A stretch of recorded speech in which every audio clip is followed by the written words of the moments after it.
병원비가 300만 원 정도 밀려 있어요. 가족분이 없으셔서 어쩔 수 없이 연락을 드린 겁니다. 남편과 이혼하고 3년 만에 연락 온 병원에서 들은 충격적인 말이었습니다. 저는 이 사람과 이미 이혼했다고요. 간호사의 말에 머리가 하얘졌어요. 법적으로는 남남인 사람의 병원비를 내가 왜 걱정해야 하는 걸까요? 그런데도 매일 그 사람을 보러 병원에 가고 있는 제 자신이 이상했어요. 30년을 함께 살았지만 마지막 몇 년은 지옥 같았거든요. 술 마시고 들어와서 화풀이하고 결국 이혼까지 하게 만든 그 사람을 도대체 내가 지금 뭘 하고 있는 거죠? 왜 이렇게 살고 있는 걸까요? 지금부터 소개해 드리겠습니다. 그 전에 구독과 좋아요 꼭 눌러주세요. 영상 제작에 큰 힘이 됩니다. 60살을 넘긴 지금 저는 서울 변두리 작은 아파트에서 홀로 살아가고 있습니다. 매일 아침 6시면 어김없이 눈이 떠지죠. 잠이 많이 줄었다고 해야 할까요? 아니면 하루가 길어져서 그런 걸까요? 창밖으로 스며드는 새벽 햇살을 바라보며 하루를 시작합니다. 이혼한 지 어느덧 3년이 흘렀어요. 그동안은 남편의 얼굴을 단 한 번도 보지 않았습니다. 보고 싶지도 않았고 볼 이유도 없었거든요. 30년을 함께 살았던 사람이었지만 마지막 몇 년은 정말 견디기 힘들었어요. 사업이 기울어가면서 술만 마시고 집에 들어와서는 화풀이만 했으니까요. 아침 7시가 되면 집을 나서 동네 시장으로 향합니다. 작은 좌판을 펼치고 채소 장사를 시작하죠. 배추, 무, 당근, 파 소소한 채소들이지만 하루 벌어 하루 살아가기엔 충분해요. 시장 사람들과 정을 나누며 지내는 것도 나름 즐겁습니다. 언니, 오늘 배추 싱싱하네요.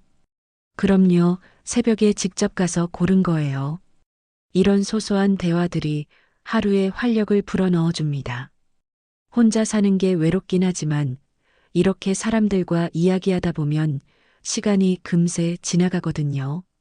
오후가 되면 좌판을 정리하고 집으로 돌아옵니다. 저녁 준비를 하고 간단한 식사를 마친 후엔 텔레비전 앞에 앉아 드라마를 봐요. 요즘 나오는 드라마들은 예전과 많이 달라졌지만 그래도 보다 보면 시간이 가죠. 가끔 드라마 속 부부들을 보면 부러우면서도 씁쓸한 기분이 듭니다. 겉보기엔 평온한 일상이었지만 마음속엔 늘 지울 수 없는 상처가 남아 있었어요. 밤이 깊어질수록 그 상처가 더 아프게 느껴집니다. 그 인간과의 세월은 도대체 무엇이었을까? 혼자 중얼거리며 후회와 원망이 교차하는 날들이 계속됐죠. 처음엔 정말 자유로웠어요. 눈치 볼 사람도 없고 화낼 사람도 없으니까요. 하지만 시간이 지나면서 공허함이 밀려왔습니다. 30년을 함께 산 사람이 하루아침에 사라진다는 게 이런 기분인가 봐요. 미워하면서도 그리운 참 이상한 감정이에요. 동네 아주머니들은 가끔 새로운 인연을 만나보라고 권하기도 해요. 언니도 아직 젊은데 혼자 이러고 있으면 안 돼요. 하지만 이 나이에 새로운 사람을 만난다는 게 쉬운 일은 아니잖아요. 게다가 한번 실패한 결혼 때문에 마음의 문을 닫아버린 것 같기도 하고요. 그렇게 매일매일이 똑같은 패턴으로 흘러갔습니다. 아침엔 시장에서 장사하고 저녁엔 혼자 드라마 보며 시간을 보내는 일상. 특별할 것도 없고 기대할 것도 없는 평범한 하루들이었어요. 하지만 그런 평온한 일상이 언제까지 계속될 줄 알았을까요? 인생이란 게 정말 예측할 수 없는 것 같아요. 조용히 흘러가던 내 일상에 큰 파문이 일어날 줄은 꿈에도 생각하지 못했거든요. 그 파문은 바로 내가 가장 보고 싶지 않았던 사람에 관한 소식이었습니다. 그날도 평소와 다름없이 시장에서 하루를 보내고 있었어요. 오후 3시쯤 되니 사람들이 조금씩 줄어들기 시작했습니다. 남은 채소들을 정리하며 하루 매출을 계산하고 있는데 옆 자판에서 생선을 파는 순이 아주머니가 다가왔어요. 언니, 잠깐 시간 있어요?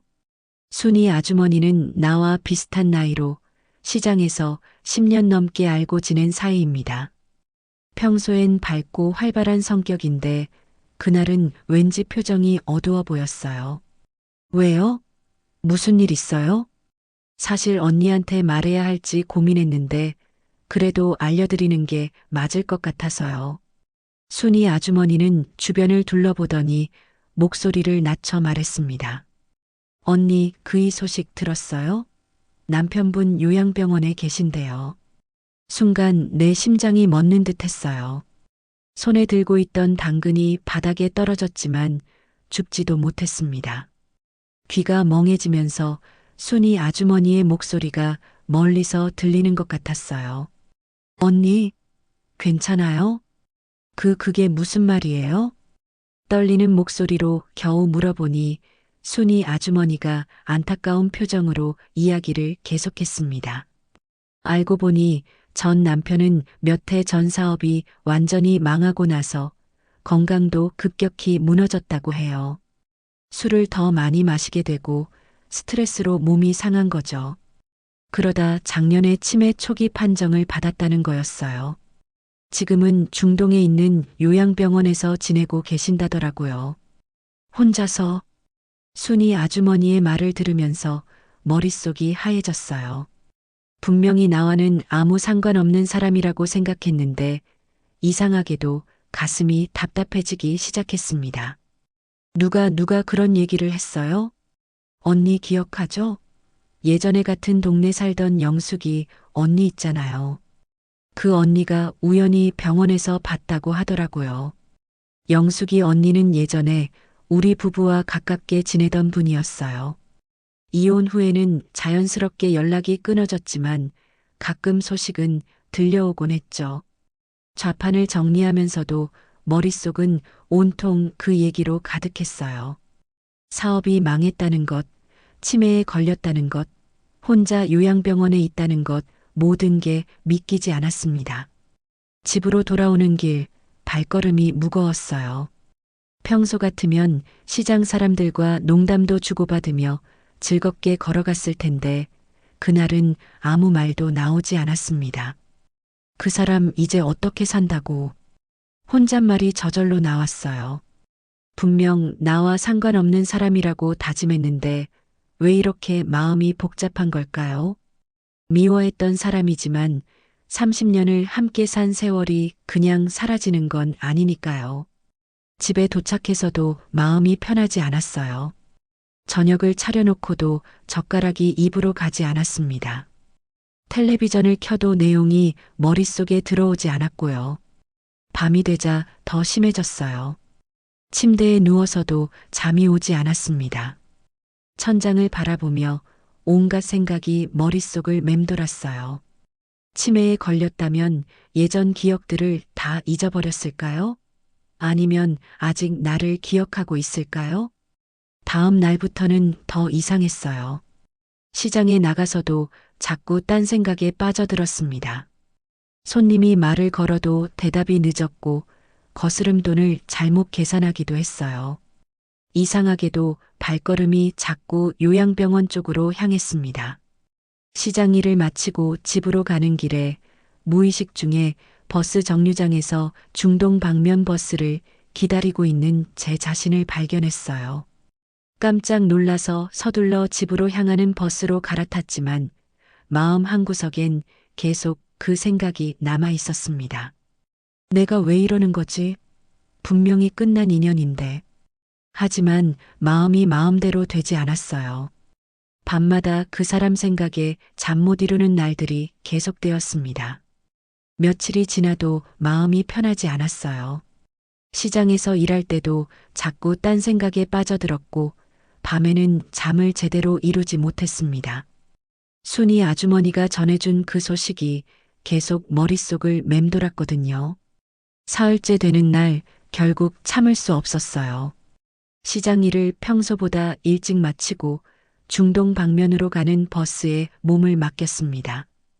버스 안에서도 계속 고민했어요. 내가 지금 뭘 하고 있는 거지? 왜 굳이 그 사람을 보러 가는 거야? 하지만 발걸음을 돌릴 수는 없었습니다. 30년을 함께 산 사람이 혼자서 병들어 있다는 생각에 마음이 무너져 내렸거든요. 미워했던 것도 사실이지만 그래도 한때는 사랑했던 사람이었으니까요. 요양병원 앞에 도착했을 때는 이미 오후 4시가 넘어 있었어요. 하늘색으로 칠해진 3층 건물이 을씨년스럽게 보였습니다. 마음 가득 요양병원이라는 간판이 걸려 있었지만 왠지 마음이 무거워지기만 했어요. 입구에서 한참을 망설였습니다. 들어가야 할지 그냥 돌아가야 할지 결정하지 못하겠더라고요. 지나가는 사람들이 이상하게 쳐다볼 정도로 오랫동안 서 있었던 것 같아요. 그래, 한 번만 보고 오자. 어떻게 지내는지만 확인하고 돌아가면 돼. 스스로에게 다짐하며 용기를 냈습니다. 자동문이 열리면서 소독약 냄새가 코를 찔렀어요. 간호사실로 향해 조심스럽게 물어봤습니다. 저 김철수라는 분이 여기 계신가요? 아, 네. 계세요. 어떻게 오셨어요? 저는 가족입니다. 거짓말은 아니었어요. 비록 이혼했지만 30년을 가족으로 지냈으니까요. 간호사는 친절하게 병실을 안내해 주었습니다. 3층 서쪽 병동 305호에 계세요. 엘리베이터 타고 올라가시면 됩니다. 엘리베이터 안에서 심장이 쿵쾅거렸어요. 3년 만에 그 사람을 다시 본다는 게 이렇게 떨리는 일인지 몰랐습니다. 3층에 도착해서 복도를 걸어가는데 발걸음이 점점 무거워졌어요. 흰색 복도는 길고 적막했습니다. 가끔 들리는 기침 소리나 텔레비전 소리만이 정적을 깨뜨렸어요. 305 앞에 도착했을 때는 숨이 가빠올 정도였습니다. 문고리를 잡고 한참을 망설였어요. 정말 들어가도 될까? 나를 알아볼까? 온갖 생각이 머릿속을 스쳐 지나갔습니다. 하지만 이미 여기까지 온 이상 그냥 돌아갈 수는 없었어요. 조심스럽게 문을 열고 들어섰습니다. 4개의 침대가 놓인 병실이었는데 창가 쪽 침대에 한 사람이 앉아 있었어요. 등을 보고도 금세 알 수 있었습니다. 바로 그 사람이었어요.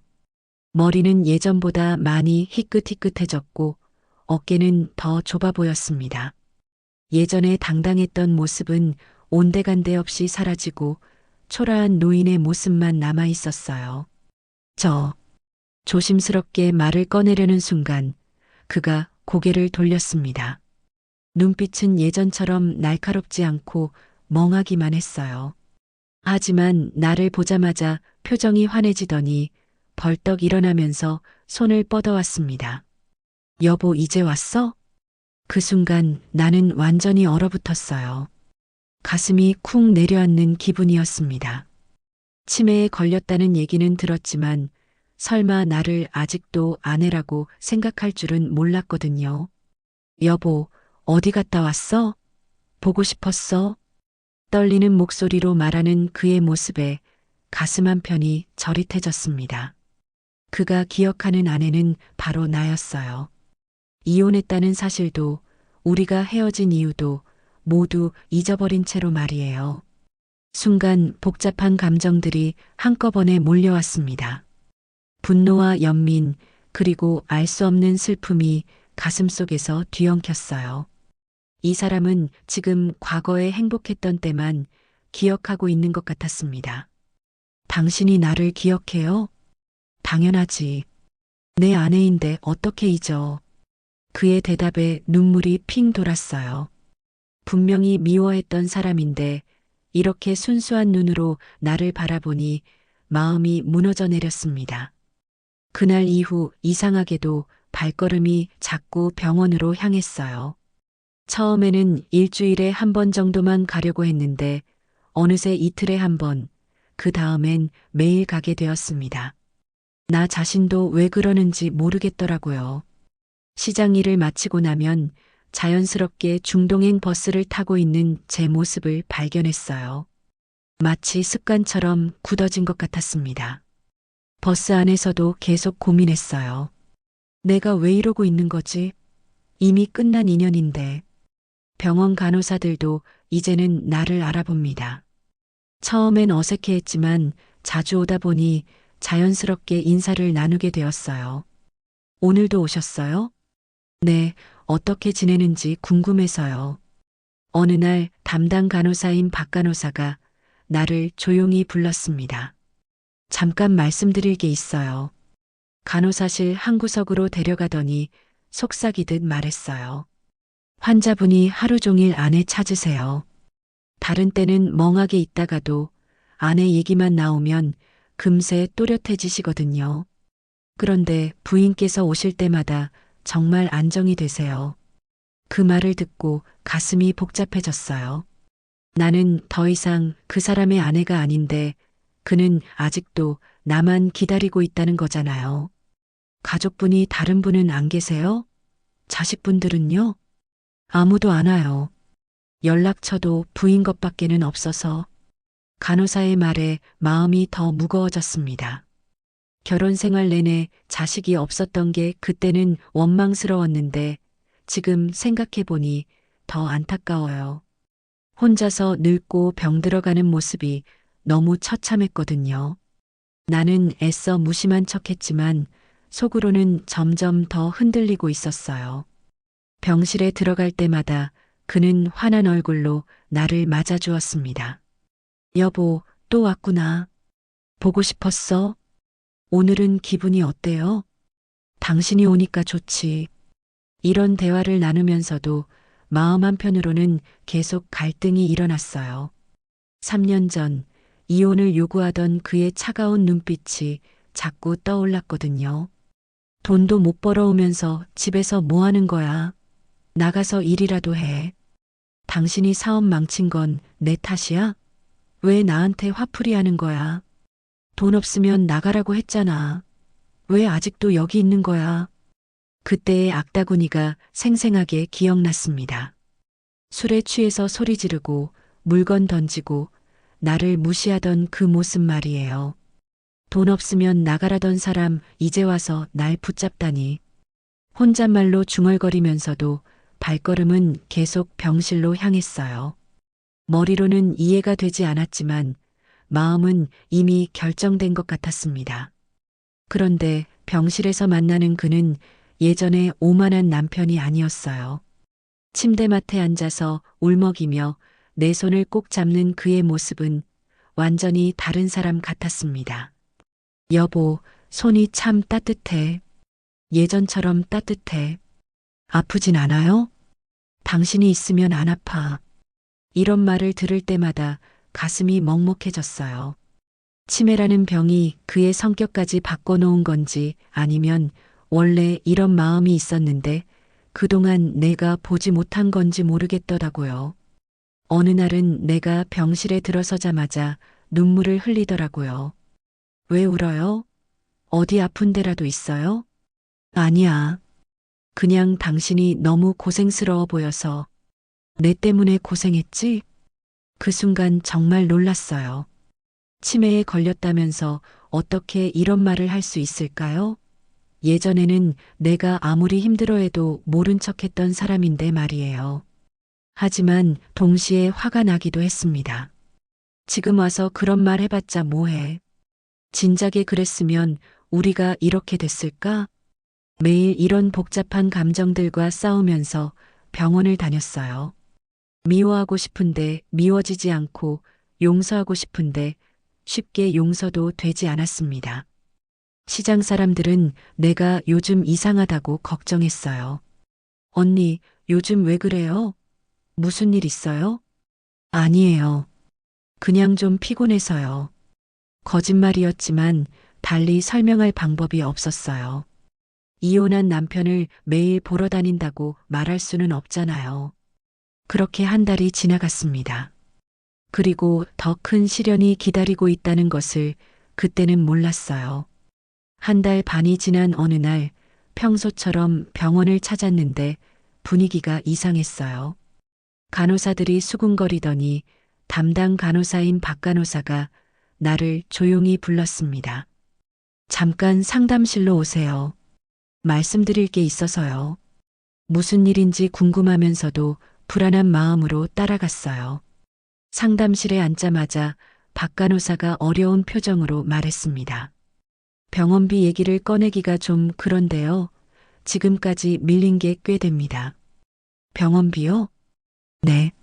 환자분이 입원한 지 벌써 8개월이 됐는데 그동안 병원비를 제대로 못 내셨거든요. 지금까지 300만 원 정도 밀려 있어요. 순간 머리가 하얘졌어요. 300만 원이라니 내가 시장에서 채소 장사로 한 달에 버는 돈이 고작 60만 원 정도인데 말이에요. 가족분이 없으셔서 어쩔 수 없이 부인 되시는 분께 연락을 드린 겁니다. 다른 방법이 없어서요. 저는 이 사람과 이미 이혼했다고요. 입 밖으로 꺼내며 차갑게 말했지만 마음은 이미 무너지고 있었어요. 법적으로는 남남인 사람의 병원비를 내가 왜 걱정해야 하는 걸까요? 그런데도 계속 와주셔서 정말 감사해요.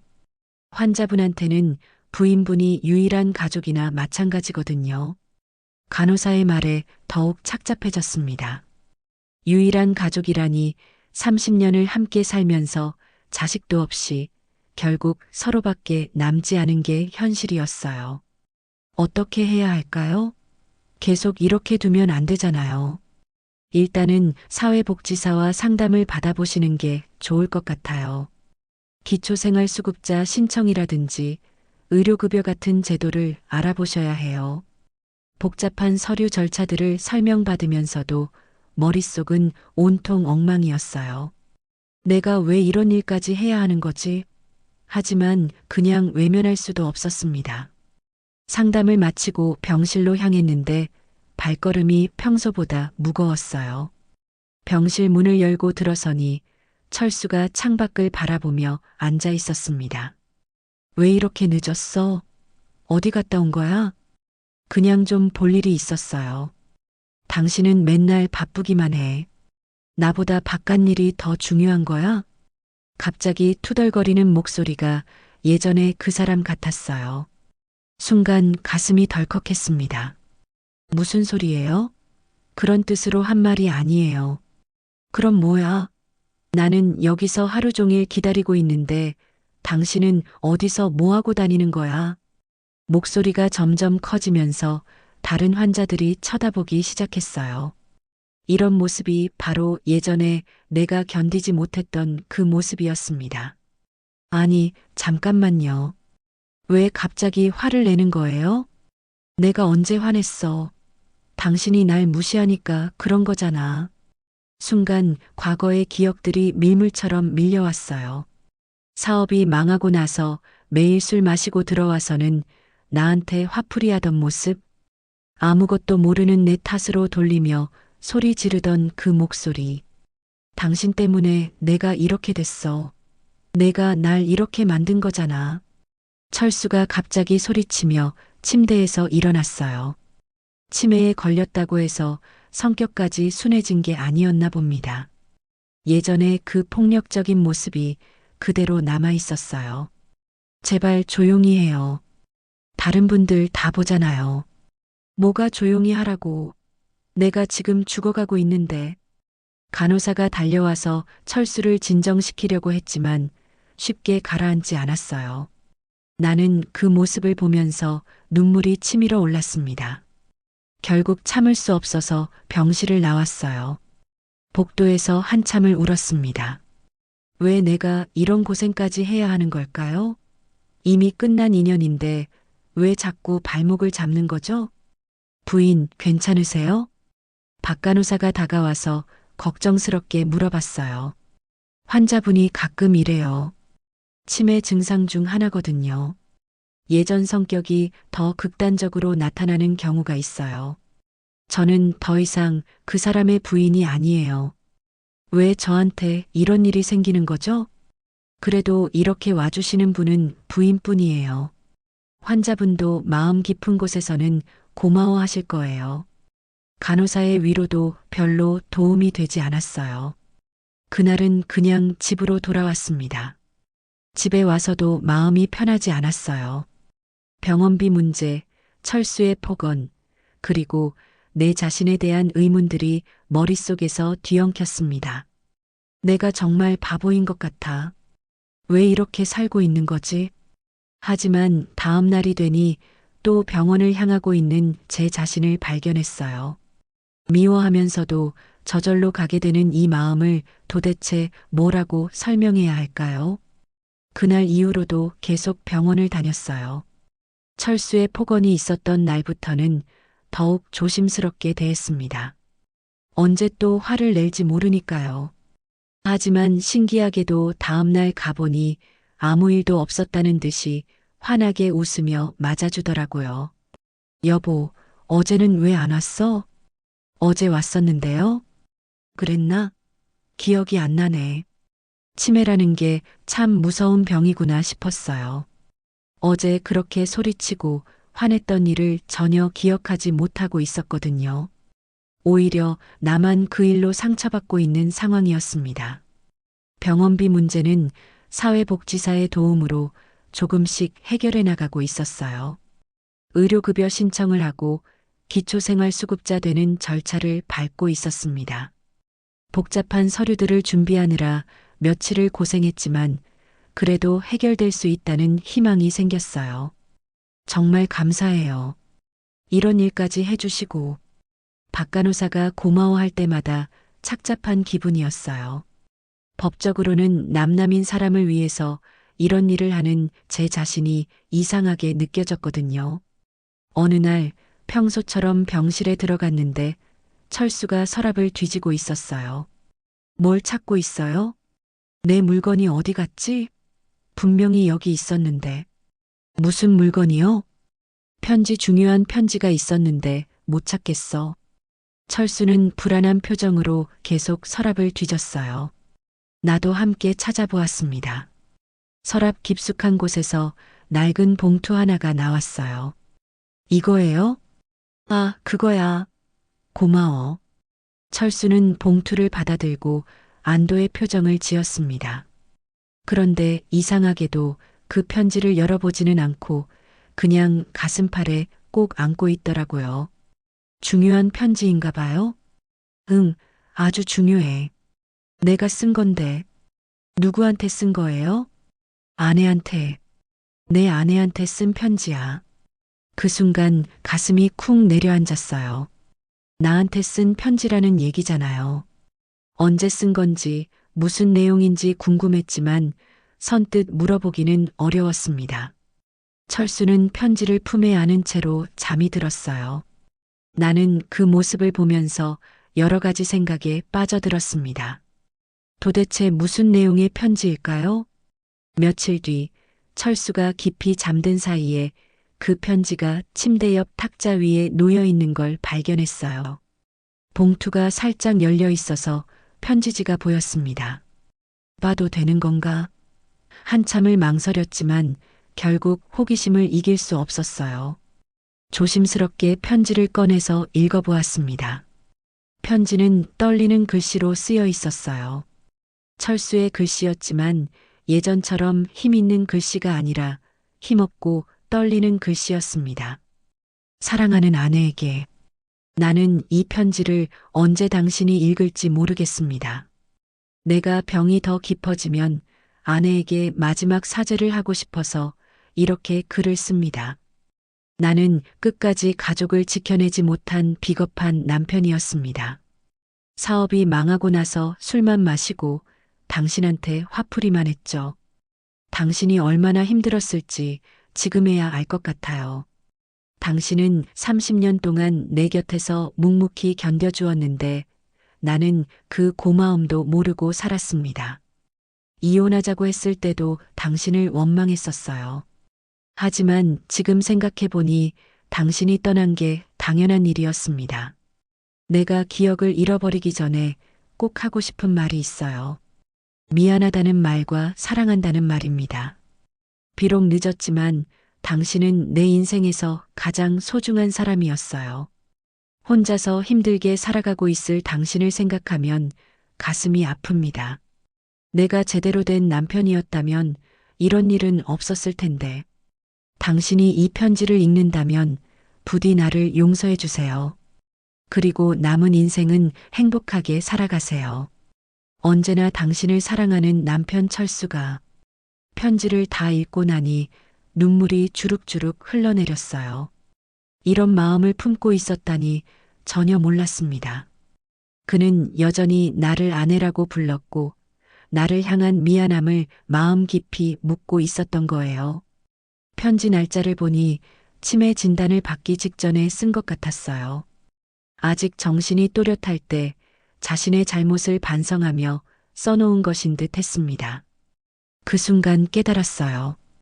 이건 과거에 대한 벌이라기보다는 내게 주어진 마지막 기회일지도 모른다는 생각이 들었습니다. 서로 상처를 주고받으며 헤어진 우리에게 다시 화해할 수 있는 기회가 주어진 건 아닐까요? 편지를 다시 봉투에 넣고 원래 자리에 놓았어요. 철수는 여전히 깊이 잠들어 있었습니다. 평온한 잠든 얼굴을 보니 예전에 따뜻했던 모습이 떠올랐어요. 그날은 집에 돌아가서도 잠이 오지 않았어요. 편지 내용이 계속 머릿속을 맴돌았습니다. 정말 마지막 기회인 걸까요? 아니면 내가 너무 감상적으로 생각하는 걸까요? 하지만 한 가지는 확실했어요. 더 이상 과거의 원망에 매달려 있을 수는 없다는 것. 그리고 남은 시간 동안은 좀 더 따뜻한 마음으로 그 사람을 대해야겠다는 생각이 들었습니다. 편지를 읽고 난 다음 날 마음의 결심이 섰어요. 더 이상 과거의 원망에 매달려 있지 말고 남은 시간만큼은 진심으로 철수를 대하기로 했습니다. 언제까지 이런 기회가 있을지 모르니까요. 평소보다 일찍 시장 일을 마치고 병원으로 향했어요. 가는 길에 철수가 좋아했던 호두과자를 하나 샀습니다. 예전에 명절 때마다 사달라고 했던 그 과자 말이에요. 병실 문을 열고 들어서니 철수가 창밖을 바라보며 앉아 있었어요. 요즘 들어 더 말이 없어진 것 같더라고요. 치매가 점점 진행되고 있는 게 느껴졌습니다. 왔어요. 아, 여보 왔구나. 철수가 고개를 돌리며 미소를 지었는데 예전보다 더 힘없어 보였어요. 얼굴도 많이 야위었고 눈빛도 흐릿해져 있었습니다. 오늘은 좀 일찍 왔네요. 응, 보고 싶어서. 그렇게 대답하고 나니 스스로도 놀랐어요. 언제부터인가 정말로 철수가 보고 싶어졌던 거였어요. 미워했던 마음이 언제 이렇게 바뀐 걸까요? 이거 사왔어요. 예전에 좋아하던 호두과자. 아, 고마워. 오랜만이네. 철수는 과자를 한 입 베어 물더니 눈을 감았어요. 뭔가 그리워하는 표정이었습니다. 맛있어? 응, 옛날 생각나고 좋아. 우리 신혼 때 자주 사 먹었지? 기억해요? 물론이지. 그때는 돈이 없어서 이것도 사 먹기 힘들었는데. 철수가 과거를 회상하며 말하는데 목소리에 그리움이 묻어났어요. 나도 모르게 그때 일들이 떠올랐습니다. 정말 가난했지만 행복했던 신혼 시절 말이에요. 그때가 좋았죠? 그럼 당연히 좋았지. 가진 건 없었지만 우리 둘이면 뭐든 할 수 있을 것 같았어. 이런 대화를 나누다 보니 마음이 점점 부드러워졌어요. 언제부터 우리가 이렇게 멀어진 걸까요? 사업 때문이었을까요? 아니면 아이가 없어서였을까요? 갑자기 철수가 내 손을 꼭 잡더라고요. 여보, 왜요? 나 때문에 고생 많았지? 순간 가슴이 덜컥했어요. 평소에는 기억을 못하던 철수가 갑자기 이런 말을 하다니요. 무슨 소리예요? 사업 망하고 나서 술만 마시고 당신한테 못되게 굴었잖아. 다 기억해. 철수의 눈에 눈물이 맺히기 시작했어요. 이런 모습을 보는 건 정말 오랜만이었습니다. 내가 알던 교만한 남편의 모습이 아니었어요. 이제 미안하다. 떨리는 목소리로 말하는 철수를 보니 나도 눈물이 핑 돌았어요. 얼마나 오랫동안 이 말을 듣고 싶어 했는지 모릅니다. 당신, 정말 미안해. 내가 바보였어. 당신을 이렇게 힘들게 만들 줄 몰랐어. 더 이상 참을 수 없었어요. 그동안 억눌러왔던 감정들이 한꺼번에 터져나왔습니다. 당신 이제 와서 그런 말해서 뭐해요? 눈물이 주룩주룩 흘러내렸어요. 원망스러우면서도 고마웠습니다. 그래도 마지막엔 아내라고 불러줘서 고마워요.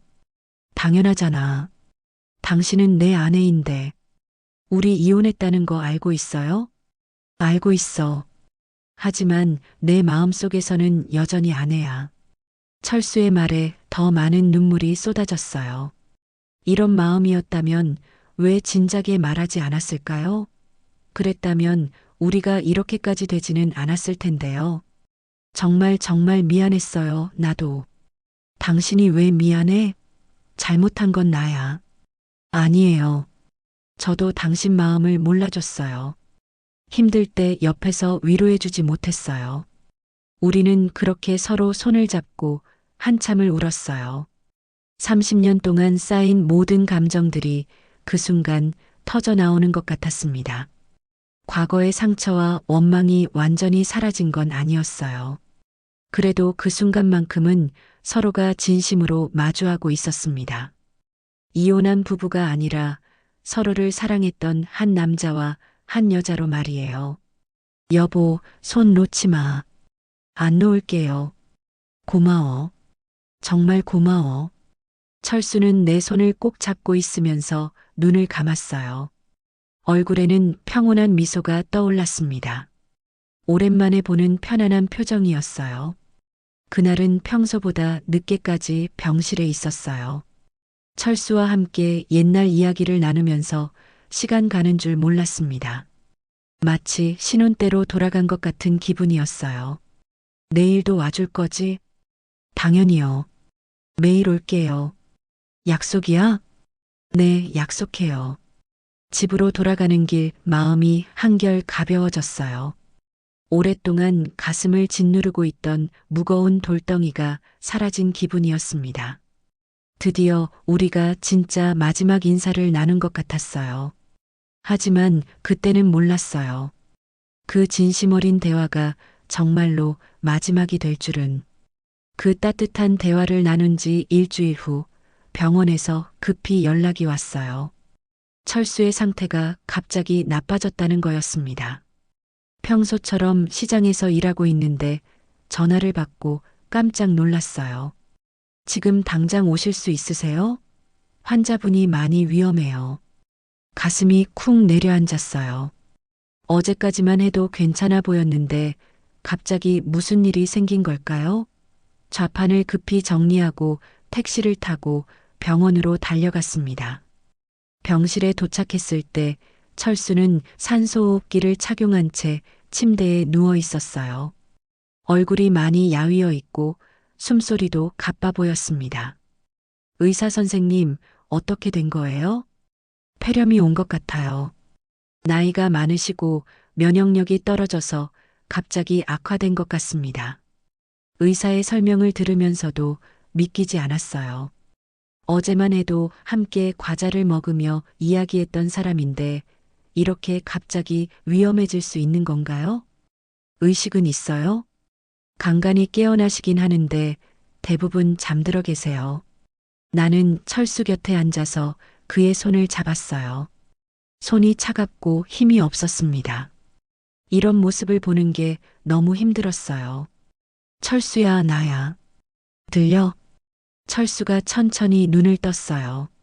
나를 보더니 희미하게 미소를 지었습니다. 여보 왔구나. 응, 왔어요. 어때요? 많이 아파요? 괜찮아. 당신이 옆에 있으니까 괜찮아. 목소리가 많이 약해져 있었지만 여전히 따뜻했어요. 나는 그의 손을 두 손으로 감싸주며 말했습니다. 금방 나을 거예요. 걱정하지 마세요. 고마워, 정말 고마워. 철수는 그렇게 말하고는 다시 잠이 들었어요. 나는 밤새 그의 곁을 지켰습니다. 간호사들이 집에 가서 쉬라고 했지만 떠날 수가 없었어요. 새벽 4시쯤 철수가 다시 깨어났어요. 이번에는 눈빛이 예전보다 또렷해 보였습니다. 여보, 네, 말해보세요. 나 이제 갈 것 같아. 무슨 소리예요? 금방 나을 거라고요. 아니야. 알 수 있어. 이제 정말 끝인 것 같아. 철수의 말에 눈물이 왈칵 쏟아졌어요. 부정하고 싶었지만 그의 표정을 보니 정말로 마지막 인사를 하는 것 같았습니다. 여보, 울지 마. 나는 괜찮아. 어떻게 괜찮다고 해요? 정말 괜찮아. 당신 덕분에 마지막에 행복했어. 철수는 떨리는 손으로 내 뺨에 눈물을 닦아주었어요. 고마웠어. 끝까지 내 곁에 있어줘서 정말 고마웠어. 저야말로 고마워요. 끝까지 당신 아내로 기억해줘서 고마워요. 당연하지. 당신은 내 인생의 전부였어. 그렇게 마지막 인사를 나누고 얼마 지나지 않아 철수는 조용히 숨을 거두었어요. 마치 잠이 든 것처럼 평온한 얼굴이었습니다. 장례식장에는 정말 아무도 없었어요. 친척도 없고 친구도 없었습니다. 오직 나 혼자만이 철수의 마지막을 지켜보았어요. 쓸쓸하기도 했지만 내가 여기 있다는 것만으로도 다행이라는 생각이 들었습니다. 끝까지 혼자 보내지 않을게요. 걱정하지 마세요. 빈 빈소에서 혼자 중얼거리며 철수와의 마지막 시간을 보냈어요. 30년의 결혼 생활, 3년의 별거, 그리고 마지막 2달간의 재회까지 모든 것이 주마등처럼 스쳐 지나갔습니다. 화장을 마치고 집으로 돌아오는 길, 하늘이 유난히 푸르게 빛나고 있었어요. 가을 하늘이 이렇게 아름다운 줄 몰랐습니다. 철수도 저 하늘 어딘가에서 평온히 쉬고 있을 것 같았어요. 버스 안에서 창밖을 바라보며 많은 생각에 잠겼어요. 이제 정말로 혼자가 된 거구나.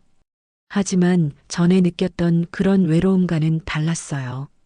마지막에 서로 진심으로 화해했기 때문일까요?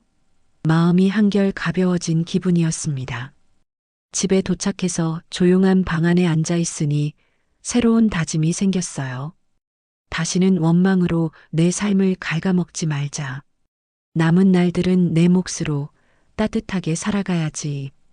그동안 과거의 상처에 묶여서 진짜 삶을 살지 못했던 것 같아요. 이제는 다르게 살고 싶었습니다. 철수와의 마지막 시간들이 내게 큰 깨달음을 주었거든요. 미워하며 사는 것보다 용서하며 사는 게 훨씬 행복하다는 것을요. 다음 날부터 달라진 모습으로 시장에 나갔어요. 예전보다 더 환하게 웃으며 손님들을 맞았습니다. 언니, 요즘 표정이 많이 밝아졌네요. 순이 아주머니의 말에 미소를 지었어요. 그런가요? 마음이 좀 가벼워져서 그런 것 같아요. 무슨 좋은 일이라도 있었어요? 좋은 일이라고 할 수는 없지만 마음의 짐을 하나 덜었다고 할까요? 더 자세한 설명은 하지 않았지만 순이 아주머니도 뭔가 느꼈나 봅니다. 그냥 고개를 끄덕이며 웃어주었어요. 저녁에 집에 돌아와서도 예전과는 달랐어요. 드라마를 보면서도 더 이상 부부들을 보며 씁쓸해하지 않았습니다. 오히려 행복해하는 모습을 보면 흐뭇하기까지 했어요. 밤에 잠들기 전 창밖의 별을 바라보며 속으로 말했어요. 철수야, 고마웠어.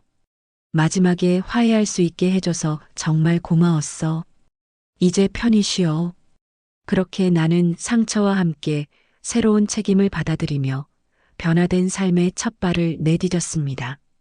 앞으로 어떤 일들이 기다리고 있을지 모르지만 이제는 두렵지 않았어요. 사랑과 용서가 얼마나 큰 힘을 가지고 있는지 깨달았으니까요. 남은 인생을 원망이 아닌 감사함으로, 미움이 아닌 사랑으로 채워나가겠다고 다짐하며 새로운 하루를 맞이했습니다.